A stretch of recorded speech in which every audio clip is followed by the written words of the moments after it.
No, I flew cross country, man, to go to a seminar. It was a $4,000 seminar. Most people, you're out of your mind. You can probably find the information in books or free on YouTube. But the trainer taught me a technique that I used to close a deal 3 weeks later in North Carolina that put $11,000 in my pocket. $4,000 might seem like a lot of money, but if it makes you $11,000 in 3 weeks, and beautiful thing is this too, not to forget, but you get to keep that skill set forever. I watched a great interview with Brett Favre years ago when he was quarterback for the Green Bay Packers, and they asked him, man, isn't that cool you get paid to play a game on Sunday?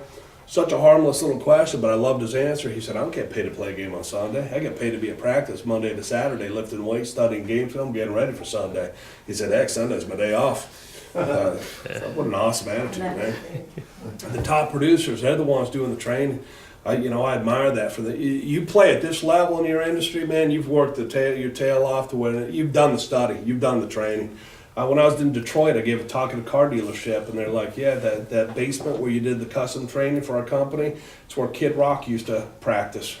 They said his dad owned this dealership. They said, we come down in the mornings, there'd be beer cans and cigarettes and other little things you smoke down there. And he said, but I'll tell you what, man, that dude practiced like nonstop. He had no soul. That was his life, his entire life. And you work that hard, I mean, it's just the payoff. You see the payoff. And I'm not saying you got to be a Kid Rock fan of his music, but I was in Texas, got taken to one of his concerts at Beaumont, and that dude's skill sets were incredible.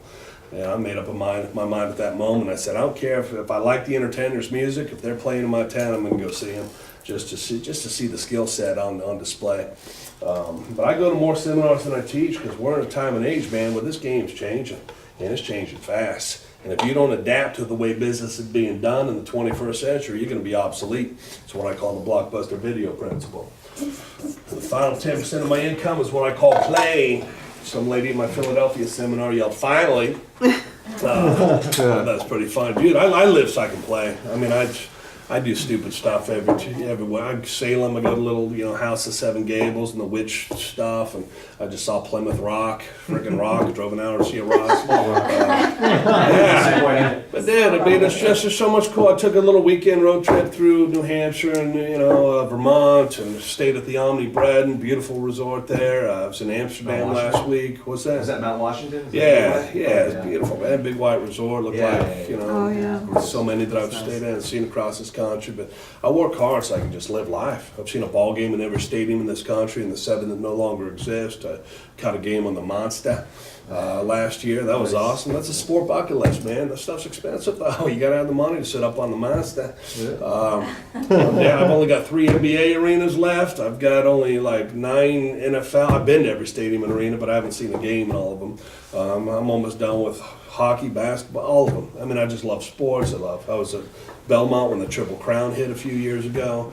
That was freaking incredible. We're talking about sports, Mom. The museums out here, the Isabel Stewart Gardner is a beautiful museum. The Museum of Fine Arts in Boston, great museums. There's so much history out here, man. I hike the Battle Trail all the time there in Lexington, and I hike up in Thoreau. I take Walden with me. I sit up there and read. I mean, it's just, I think life should be lived, man. I only bring this stuff up because I find people don't do much. It kind of makes me sad.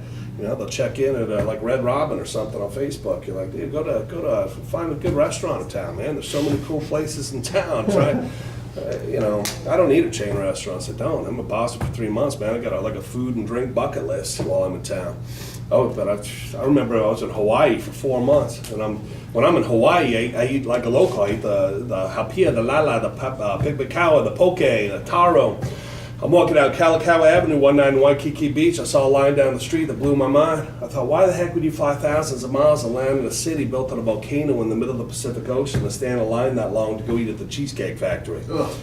Dude, you can do that at a mall near you, I was in Sydney, Australia for New Year's Eve. I'm the last guy in the room that wants to go see an opera. It's not something I enjoy, it's something I endure. But I wanted the experience. There's no way I'm flying all the way to Sydney and not taking a performance of La Boheme inside the Sydney Opera House. And it was awful. But you know what? the experience was awesome. It's just sitting and seeing the architecture, the experience. I didn't know what the heck was going on stage, but my teleprompter was blocked by something. I couldn't even read it, so left to my own devices, I couldn't figure it out. But here's a point I want to make. Most people don't have a chance to do what they want to do because they don't have enough what? Money. That's why we're here. It's literally why you get a career in real estate. You want more time, you want more money. So, what does it take to make money as a realtor? There's only two things we should be doing every single day that will make us successful, make us money. What are they? Prospecting. Prospecting and Lead generating. well, we'll put those in the same area. Closing. Prospecting and what's that? Closing. Yeah, prospecting and selling, really. In fact, most top producers, that is, they say prospecting and prospecting. Training. But prospecting is set during work. We train off hours, but we during the day, man, we got to be out there doing the hustle. You just got to be doing the hustle. Columbia University, Ivy League school in the Upper West Side, said the average salesperson only works 2 hours a day. Only 2 hours a day. I asked most leaders, what do you think about that statistic? You know what they say? That sounds high. So the fact of the matter is, people aren't doing the work. They're just not working. Number one reason for failure in sales is lack of prospecting. We're just not out there talking to enough people. It said number one reason for lack of prospecting is what? Fear. Yeah, fear of failure, fear of rejection. It's just that you're not comfortable going out there and doing it. I get it. Outside sales isn't easy. And be glad it's not easy, because if it was easy, you wouldn't have the financial opportunity that you have. They'd be paying you like they pay you at the Gap. But because it's tough, they pay you so much more. I've done outside sales. It was terrifying at first, just going out and blindly knocking on doors, man. And it's just like real estate. You decide you want to be a realtor. We've all had jobs. And you're like, man, I want to make some real money. I want to work for myself. So you go get your license, and then you pick a company to work with. You pick maybe the best branded real estate company in real estate history with Century 21, and you get your name tags, your business cards, you get your little signs, you're ready to go conquer the world. You say, where do I start? They say, wherever you want. Like, wow, well, don't you give me leads? Don't you give me clients? No, you're on your own. You got to build this thing from scratch. Wow, that's intimidating. It's a little overwhelming. Any idea where I should begin? Well, I begin with your SOI. My what? Your sphere of influence. My what? The people you know. Oh, call the people I know? All right. Hey, Dad, want to buy a house? We already have a house, son. Is Mom there? Calling our siblings, calling our extended family. Turns out we don't have a lot of homeless friends. You're working your social media page. Nobody wants to work with you. Said, hey, you got to make something happen. We're blind, just out of the blue. So you pick together some neighborhood you want to market to. You put together your marketing materials, and you pull your car up in front of that first house. You stand at that long sidewalk to that front door. You're thinking, what the heck did I get myself into? Man, this is terrifying. They're not going to want to sell their home. I mean, they're probably eating dinner. They're probably watching TV. I don't want to interrupt them, bother them. Oh, I should have been a doctor. I knew I should have stayed in school. You sit in your car for like 3 hours rethinking all your life decisions. You finally get the courage. You walk up. You knock on that door. What do you hope happens? They don't They're answer. not We run right back to the office and hang out with everybody else, man. It's just like, hey, what are you doing? What's up? This is the safe space. This is the last place we should be during the course of the day. You don't make your money. Nobody's buying from each other, man. You got to be out there finding people you don't know.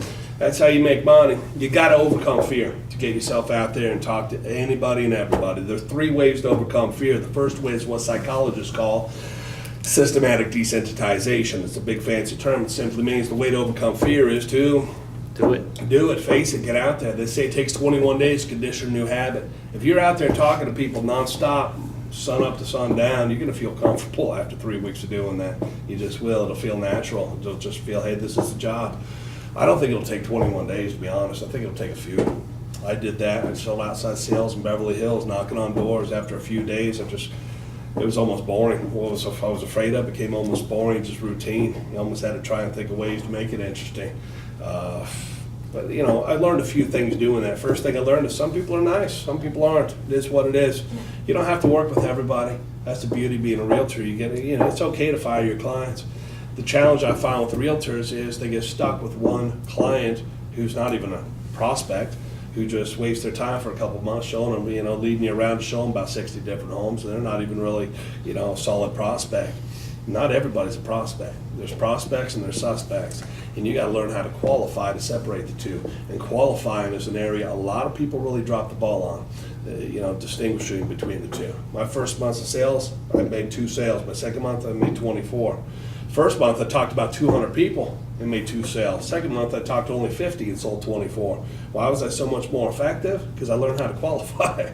I learned who not to waste my time with and who to invest my time with. Because not everybody's a prospect. A lot of sales managers or trainers will say everybody's a prospect. I'm here to say no, they're not. There's prospects and there's suspects. There's only one industry I train where everybody's a prospect, and that's funeral homes. I work with a company called SCI all over this country. I got one coming up here in Boston. I just did a custom training for a cemetery in Seattle in a mausoleum. That body's on the wall behind me. I'm doing a training. That's unique. Unique experience. Another thing I learned being out there is just because they're not interested now doesn't mean they're never going to be interested. That's why marketing is so important. Marketing is crucial in this process. Your job every single day is to add names to your CRM and then market to them. That's the business right there. If you're doing that over enough time, business is going to find you. I read a great statistic recently that said 85% of people who used a realtor were satisfied to very satisfied with their agent, but the next time they use an agent, only 15% used that same agent. That's a huge disconnect. That's dropping a lot of balls out there. They said the biggest factor that went into why somebody chose a realtor was whoever was in front of them within a 72-hour window of them decided they wanted to use a realtor. If you don't think marketing is important, that statistic screams otherwise. Here's another great value of marketing. I did 2 seminars in Honolulu a few years ago. We sold out the first one in 3 weeks, but 200 people in the room. It was phenomenal. My team asked me to come back, do another month or 2 in Hawaii. That wasn't a hard sell. I came back, spent another couple months in Hawaii. We put another 200 people in the second event. 400 realtors in my 2 Honolulu seminars. One young Hawaiian kid added my information to his CRM, took my email, phone, added it to his CRM. Every single week I wake up and go through my Facebook feed, his Facebook ad pops up. I'm not ready to invest in real estate right now in Oahu, but if I am down the road, who do you think the first person I'm going to pick up my phone and call is? And out of 400 realtors at 2 seminars 3 years ago in Honolulu, how many names do you think I remember? That's the power of marketing right there. Staying in front of people, letting them know who you are. If I was an agent, knocked on a door, would you be interested in listing your home? And they said not at all. I would say no problem, that's not unusual. No problem, it's not unusual. Most people are happy with what they got. You know, what I'd be happy to do for you, like I've done with your neighbors, you know, if I've worked farmed that area enough, I'd have clients there that are on my list. I'd say, like, I'd be happy to add you to my marketing report like I do with the Smiths and the Jones over here. Basically what I do, I just send out a report about once a month, just letting you know what the homes are being sold for in the area. Just finding some way to stay in front of people. I've yet to meet the person who doesn't want to know what their neighbor's homes are being sold for. Finding some reason to stay in front of your people. That's marketing. Second way to overcome the fear of prospecting is to change the focus. Who cares if it's hard, if it's uncomfortable, something you don't want to do? Sales isn't about the salesperson, it's about the client. It's about going out there from a place of service. I'm a real estate expert with Century 21. Hit pause on that and embrace that. You got probably the best branded real estate company on the planet. I went to go climb Notre Dame before I burned down a while back in Paris. And I'm standing there in the queue to go climb up the bell tower, and I see a for sale sign hanging off an apartment right there in Paris, and it was Century 21. I said, I didn't know they were global. I said, man, I thought it was just a U.S. thing. Like, doesn't France have their own real estate companies? But I mean, Century 21, everybody knows Century 21. My point is, there shouldn't be any fear talking to people. You come representing, you know, maybe the best in your industry.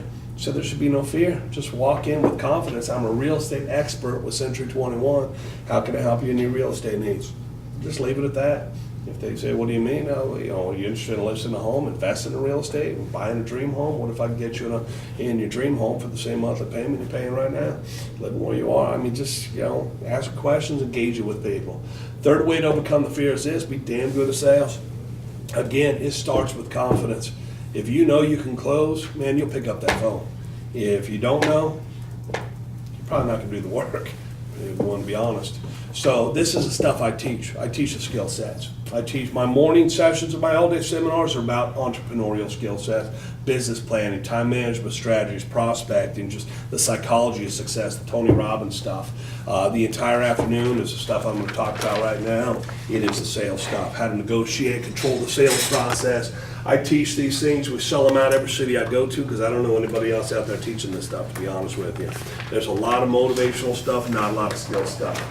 So, real quick, all we have time for today is a little simple principle I teach at the seminars that I do. But there will be probably about 200 little techniques that I teach within this platform. But what I'm going to teach is what's called the rule of 6. we really only hear 6 objections to keep us from making sales. Doesn't matter who I train. I train Baldor Food. They're the biggest food distributor on the East Coast. You might see their trucks driving around town. They're big white trucks in the black lettering says Baldor Food. They're based out of the Bronx. I got them as a client because I did a custom training with Sotheby's in Greenwich. I do ongoing stuff with Sotheby's in Greenwich. Very luxurious company, very luxurious area. And one of the agents, her husband is the vice president of Baldor. He took a look at my workbook and saw the training. He's like, man, we need this here. So I do work with Baldor. I do work with biggest sign company in the U.S. out of Utah. Their signs light up the Vegas Strip. I train Mary Kay women. I'll be in a Mary Kay woman's home on a Wednesday night wearing a pink dress shirt, singing Mary Kay songs with these ladies. Got the Mary Kay sunshine all over me. I sing all these weird songs. There's a woman I work with in Orlando, makes $750,000 a year selling Mary Kay. Those women are no joke. I leave there, I go to Manhattan, training guys on Wall Street making $30-40 million a year in personal income. They live out in mansions out in Nissaquag and all these other quags I don't know how to pronounce. They hear the same 6 objections Mary Kay hears. Same ones food companies sell, here. Same ones a sign company here. Same ones I heard at BMW. Same ones you guys hear. You guys tell me what they are. What are the most common 6 objections you hear that keep sale from happening? You could think about it. All right, so they got to think about it. I have to talk to my spy. Talk to the decision maker. Think about it. TT the DM. Talk to the decision maker. Got to talk to their spouse, the parents. I was in Georgia for 3 months. They got to pray on it. What else we have? The pray on it, yes. Not interested right now. Not interested. Don't want it. Don't need it. Not interested. And what you're showing them doesn't meet their wants and needs. Not interested in the product. Not interested in using a realtor. The FISBOs fall into this category. What else we have? Prices too. Price, usually the first thing is mentioned. The commission, the price of the home, all the financial stuff. What else we have? Going to interview other agents. Yeah, competition. You guys are good at this. Yeah. There's other people out there selling what we sell. Everybody knows a realtor, right? What's that? Not ready. No, not the right time. Holy cow, you guys done this before? I love you guys got through these things because sometimes stare at a bunch of blank faces. I'm like, you guys aren't even talking to anybody, are you? 1, 2, 3, 4, 5, 6. So we'll go over a couple of these today. We'll start at the top. Think about it. That's the biggest objection I got in my first month of sales. I believe what sales was knowing your product and giving a great presentation. If you sold the product well enough, they'd buy it. And I memorized the product. I was giving a great presentation, but people kept jumping out of test drive saying, Eric, man, you are awesome. Thank you so much for driving us around for the past 6 hours of this Saturday morning, showing us 8 different BMWs. We're not ready yet. We just want to go home and think about it. Do you have a car? Do you have a brochure? And I take business cards, staple them, have a brochure of every car they drove, send them a stack of brochures, send them on their way. Over 4 years, how many people do you think came back looking for me with my business card stapled to brochure? No. 0. It was a very round number, yes. Yes. After that, I learned a little something. Once they're gone, they're what? Gone. They're gone, they're not coming back. Lodi kicks in. LODI, the law of diminishing intent. The farther people get from making a decision, they just move on with the rest of their lives. You got to be a closer. Your customers have shelf lives. They're like bananas. The longer they sit, they start to go rotten. I'm very fortunate that I got my training wheels, off at BMW in the car industry because I learned how to become a closer. It's a one-call close deal. They walk in there, you got to close them. Otherwise, there's very little chance you're going to be able to close them down the road. And I had to learn how to negotiate, how to close deals. That's all I did all day long, negotiate and close, negotiate and close. And those are 2 massive skill sets I find a lot of people struggle with in other sales industries. I learned that if they're gone, they are gone and they're not coming back. A lot of leaders, hey, can you talk about follow-up? They're not following up their people. They need to do a better job of their follow-up. I said, to be honest with you, I don't really teach follow-up. And they said, what do you mean? I said, well, traditional follow-up is usually done as a result of screwing the thing up in the first place. And it's usually done way too late. It works like this. You'll talk to somebody, maybe show them a home, or have a conversation with them. At the end, you say, hey, it was great meeting you guys. If you have any questions, you know where to find me. I'm here to help. Here's my card. All right, you guys take care. And they go that way, and we go this way, and all that's left is what's called mutual mystification. Everybody's confused. They don't know what's going on. You don't really know what just happened or what to do from here, and you don't want to be too high pressure and badger them, and so you kind of give them some space, maybe a few days, maybe a week, maybe a little longer. Then you haven't heard from them, and nothing else is going on, so you decide to pick up the phone. Hey, it's me. Just want to circle back. back, touch base, and, oh, you did? Oh, congratulations. Oh, who'd you work with? Yeah, I'd love to hear all about it. Anybody ever make one of those calls? I made more than my fair share. Before I realized every single person you meet with, you got to close them. You either have to close them on the product, or at the very least, you got to close them on the next step. You do not let them leave a phone call or an in-person meeting without knowing what the next plan of action is, what the next step is. And the simplest way to create that is to ask them. You know, folks, before you go, have I answered all your questions? You have any questions at all for me? None that I can think of. Great, so what's the next step? You ask them, so what's the next step? Where do we go from here? And when you ask that question, it gives you an understanding of where their thought process is at. And if they have any objections or concerns, it's a great time to pull those out so that we can handle them on the spot and help move this thing forward. Any follow-up you should do should already be scheduled. It shouldn't be blind later on, because more times than not, they're going to leave you and go somewhere else. Go to our competition if we don't keep them, if we don't close them on, staying with us. So here's the area where I find a lot of salespeople struggle is we believe what sales is, like I did, it's about talking and selling and pitching. The reality is this, the more you talk in your sales conversations, you're going to run the risk of raising objections, giving them things to think about, and talking them out of it based on the stuff you tell them. You'll talk yourself out of way more business than you'll ever talk yourself into. For example, you could be trying to sell a home to a married couple with 2 small children. You're spending hours with them, conversation going back and forth, and the couple says, hey, is this home located near a school? You see the kid, you hear the question, you go right into your pitch. Absolutely, folks, right around the corner is number 1 rated school in the county, number 3 in the state. Kids get a phenomenal education. More things you probably want to hear. They don't have to take the bus. You don't have to drive them and pick them up. Heck, I can walk there. In fact, step right here, see school from here. It's literally that building right there. Isn't that great? And the couple looks at you and says, yeah, we didn't want to live by a school. Does that kind of stuff ever happen? Yes. Now you go, well, why wouldn't you want to live by a school? Why'd you ask? Got the kid, they say something like, last time we lived by it, right down the street from the school, traffic was a nightmare. School buses in the morning, the afternoon, school functions the evenings, all the parents coming to town, the parent pickup line gives us nightmares. Never again, what else you got? And there's no coming back from that. You just push that score in their front yard. So how do we prevent that from happening? The greatest sales professionals have mastered a technique called reversing. And reversing means answering questions with Question. You never answer a question unless you know exactly why they're asking. In this case, you could have easily overcome that just by reversing. Is this home located near a school? Do you want to live near a school? No, we don't. That's not. What's close? What's far? This is all perceptual. What's close to you might be far to them, and vice versa, right? A little more elegant way of doing that. Is this home located near a school? Great question. Is that something that's important to you? Well, we'd rather not. Oh, why is that? Last time we lived by traffic. By asking just one question, you've identified what's most important to them. It wasn't distance, it was traffic. Those are 2 totally different objections. If you attack the wrong objection, you're not going to move this thing forward. What I mean, they're different objections, traffic and distance. I worked in New York City last year for 6 months. Then I did 3 weeks in Buffalo, New York. Half my meetings in Buffalo were in Rochester, 87 miles away. I can promise you this, I'd much rather drive 87 miles from Buffalo to Rochester than 8 miles from Hoboken to Queens. There's a big difference between distance and traffic. So when you ask questions, when you reverse, you get clarity, and clarity is power. It's like getting people to show you their hand and playing poker. You get an understanding of what's important to them, how you need to play this thing. Is this home located near a school? Great question. Is that something important to you? We'd rather not. Why is that? Last time we lived by traffic. Hey folks, even though this home is walking distance from one of the top schools, kids get a phenomenal education, all the traffic to that school, it's all routed off the other side of the neighborhood. It all comes off Main Street, off to Elm Street over there. In fact, if you look across schoolyard and see where all the buses, the parents are already parked. We've been standing in your driveway for the past half hour at 8 o'clock in the school morning. How's this work for you? They said perfect. Not only you overcome the objection, you're building value, you're moving this stuff forward. I've served as an affiliate with the #1 sales training company in the world. It's called the Sandler Sales Institute. They're based out of Stevenson, Maryland. Great company. It can be very expensive. The caveat on Sandler's training is that they're franchised out, so you never know what you're going to get. It could be a great trainer, it could be a bad trainer.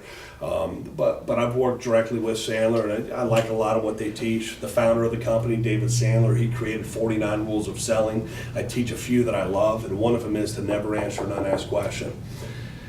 Never answer an unasked question, because we always want to talk and sell and pitch. Oh, did I mention, oh, by the way, hey, you're going to love this. You better be absolutely certain whatever comes out of your mouth is going to move this thing closer to sale and not blow the whole thing up. For example, I could be selling somebody a BMW and he said, hey, Eric, yeah, I'm sold, man. Can I borrow your pen to sign the paperwork? I said, of course. Hand him my pen. He uncaps it, leans in to sign his name. Before he signs his name, I can lean in and say, oh, by the way, you're going to love this. I got a chance to take a look at your credit score. You're over 800 FICO. You would definitely qualify for our special financing. And they can say, awesome, what's your rate? Oh, it's only 3.9% for BMW in North America. Isn't that cool? And they can say, look at his wife and say, well, honey, don't we have 1.9% through our credit union? You know what, Eric, we should probably talk to our bank before we sign anything. Here's your pen back. And something I think sounds great could raise new concerns, new objections, could derail the whole thing. Got to be very careful about the information you share. More times than not, the primary objection is going to be right here with price. It's going to be right here with price. And if price becomes a concern too often, it's usually because we did a poor job of selling. And here's what I mean by that. A variety of reasons. I could teach a whole day negotiation course. I love this stuff. But price becomes an objection. Number one, we're not doing a good job of qualifying. Maybe showing somebody way too much home. It'll never get bought. Waste of time. Second reason is we just don't sell it well. We probably dominate the conversation. We sell the product. Nobody here is working with you because they want to buy a house. You don't sell, if you sell a house, the price is always going to become too much money. And here's what I mean by that. Zig Ziglar, let's see his book back there too. Zig said, you're not selling a drill, you're selling a hole. People aren't buying the product, they're buying what the product does for them, what it gives them. I train Harley Davidson all over the country. I walk into a Harley dealership, first thing I tell their sales team is stop trying to sell a motorcycle. Nobody in this world walks into Harley Davidson to buy a motorcycle. You walk into Harley, what are you buying?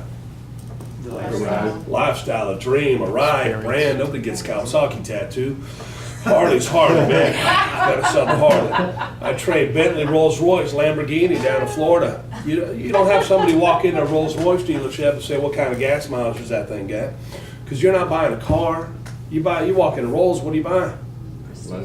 Lifestyle, and image, prestige, and status, and day one, BMW, they said we don't sell cars here, we sell trophies. I said, okay, that's good, good little distinction there. But Rolls Royce, Bentley, Lambos, that's a whole nother level of trophy. They want to, it's just a different sale. You guys sell houses, what do you sell? Dreams. Dreams, homes, family, community, neighborhood, investments. But here's the thing, it's different for everybody, so you can't sell in a one-size-fit-all. If you sit there and just give a tour of a home and you give the tour, you lead the way. Folks, let me tell you everything I know about this home. 3,000 square foot, 3-bedroom, 1.5 bath. Let's start with the kitchen. Here's a kitchen that's this many square feet. It's got cabinets are made out of this, tiles made out of this, granite countertop, chrome appliances. Any questions? Great. Let's go to the dining room. Here's the dining room. Here's everything I know about the dining room. Blah, blah, blah, blah, blah, blah, blah, blah. After an hour of that, you turn and you look at them, you say, what do you think? They shrug their shoulders, say, well, how much is it? And whatever price you throw out, it's going to be what? Too high. It'll be too high. We drive this thing into a price objection. People don't make decisions logically. They make them, how do most salespeople sell? Most salespeople sell the product, man. Here's the product. The product. Gotta learn how to tie this thing in. There's a phrasing to this. There's a way. There are word tracks. There's a psychology behind this thing. All sales is, and this is what I teach in my all day events, is psychology and communication. People ask me what sales book to read. I'm giving them psychology textbooks. All the other stuff, gets motivational, gets fluffy. There's good stuff within it, but the best stuff is just an understanding of how people think and how do we talk to them. Give you a real quick example, and we'll finish up. But this is how, if you do it the right way, that costs too much money just disappears. If you learn how to control the sales process by asking questions rather than talking, how to sell emotionally. And selling emotionally is more about showing them what it's going to cost them if they don't, more rather than what they have to gain by buying it. Most salespeople sell from here's what you have to gain, but consequences are what ultimately drives buying behavior. And selling from that place, you learn how to sell from that place, man, it can be phenomenal. And here's what I mean by that. I trained one of the top real estate companies in Los Angeles. It was our Hollywood Hills office right on Sunset Boulevard. I walked in that morning, 71 realtors in the room. Home and Garden Television was there with the camera crew taping their meeting. They had an omelet chef over in the corner with a hat on up to there making omelets for everybody. It was another level. Did a 2-hour training, and afterwards the owner came up and said, man, where'd you come from? I learned more about sales from you in 2 hours the last 20 years ago on a ferry and Buffini and all those guys. He said, don't get me wrong, most of our top producers, most everybody's been through their programs. Our top producers use them for coaching. He said, but they don't really teach sales.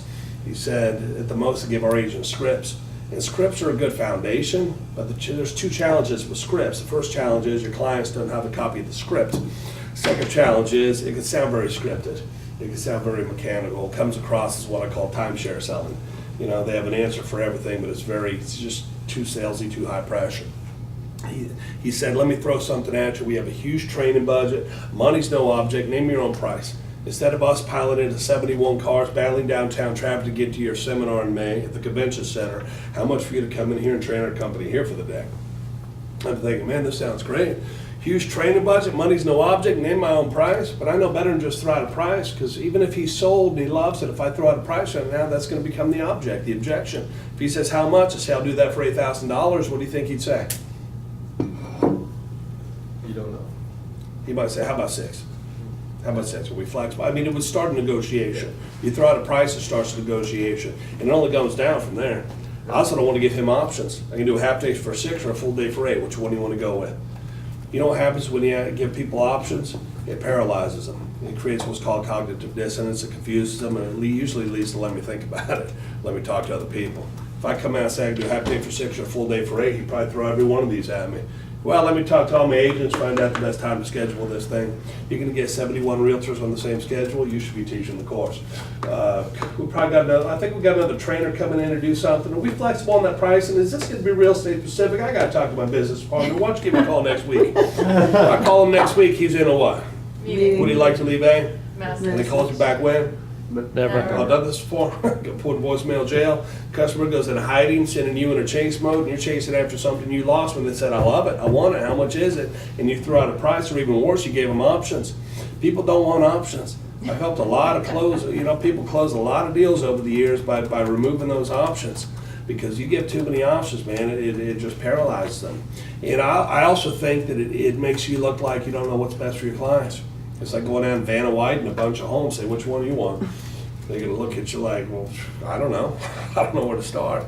It's like going to a doctor saying, Doc, I don't feel well, what should I do? Doctor's like, there's all kinds of stuff you can do. I mean, you wanna take that medicine, you wanna take this one, which one do you wanna go with? All right? They're looking for an expert. They're looking for a pro to guide this thing, know what their client wants and match it with the inventory. Here's the way, here's the right home point. Closing that way. So he says, how much train my people for the day? I got to get this thing off price and on the value, and we got to walk them through the syntax of the sales process. There's an order, you can't skip steps, and we're certainly not starting off on price. He says, how much train my people for the day? I said, well, how good do you want it to be? He said, well, I love what you just did. Can you do a full day of that? I said, I'd be happy to, but before we get into the financial stuff, you mind if I ask a few questions, see if it's even the right fit? Of course it's the right fit, but I'm setting this thing up like I'm not desperate, I'm selective, it's got to be the right fit. I had one of the top agents in the state of Connecticut at my seminar last May 26 in Stanford. She came up to me afterwards. She said, I love that technique. She said, I close 99% of the people who interview me to be their agents, and how I do it is I let them know up front, I understand you're interviewing me, but I also need you to understand I'm interviewing you as well. I don't work with just anybody. It's got to be the right client. And the way she sets it up elegantly changes from please choose me to you should be lucky if I choose you. And she is a top producer. And so I said, you mind if I ask you a few questions, see if it's the right fit? He said, of course. I'm going to close this deal in about 4 questions. That's it. Questions have a purpose. They're to take him from this would be nice to I can't go another day without this. First question